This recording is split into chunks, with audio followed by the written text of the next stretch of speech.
it might go?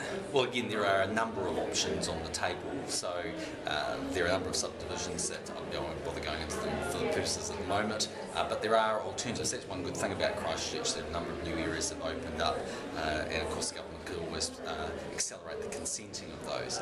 And there may also be people that just say, well look, if they are given cash, then they might choose to buy a house in the surrounding areas and not go to a new subdivision. But all of those things will be worked through in due course. And why don't you name the suburbs yet? Because everyone down there knows the sort of worst affected areas. Well, we know the worst affected areas. That doesn't mean that that's a particular street, suburb or area that will be abandoned, but we certainly can see the areas that have suffered substantial damage. Now, in the first earthquake, there were about 3,300 houses that we thought would be demolished. Some of those couldn't be rebuilt, but we were more confident of the capacity to remediate the land to allow us to rebuild. We're a little less confident now, but the engineers, Tonkin and Taylor and the likes, are working through that. They'll provide expert advice to us in due course. We can't rush that process, but we also acknowledge that people have a desire to understand as quickly as possible what their options are, and as soon as we can communicate with them.